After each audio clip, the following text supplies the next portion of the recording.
அனைவருக்கும் வணக்கம். நான் உங்கள் மித்ரா ஸ்ரீ. 2ஆம் வகுப்பு ஆ பிரிவு படிக்கிறேன். நான் பேச வந்த தலைப்பு இயற்கையை நேசிப்போம். இறைவனின் இணையில்லா ஓவியம். இயற்கை இல்லாமல் மனிதனால் வாழ முடியாது.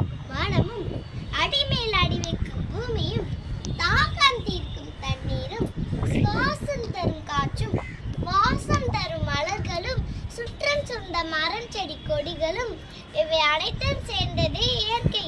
நம் உடுத்தும் உடை, நம் இருக்கும் இடம், நம் படிக்கும் பாட புத்தகம், இவை அனைத்திற்கும் அடிப்படை இயற்கையே.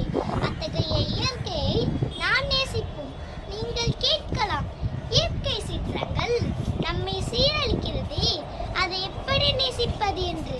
கற்களாலும் மண்ணாலும் நீராலும் நிரப்ப வேண்டிய நம் பூமி தாயும் நீர்ப்பைகளால் நிரப்பினால், ஆறுகளையும் குளங்களையும் குப்பை குளமாய் மாற்றினால், தவறோ நம் மீது, பழியோ இயற்கை மீது. வெள்ளம் வரும் புயல் வரும் என்று சொல்லத்தான் முடியுமே தவிர அதை வெல்ல முடியுமா? முடியாது. இயற்கைக்கு நிகர் இயற்கையே. இயற்கை இறைவன் அளித்த குடை. அதை அளவோடு பயன்படுத்துவோம், அழகாய் பாதுகாப்போம். அடுத்த தலைமுறைக்கு அற்புத பரிசாய் இயற்கையை நேசிப்போம், இதமாய் சுவாசிப்போம். மரம் வளர்ப்போம், மழை பெறுவோம், ஒழிப்போம்,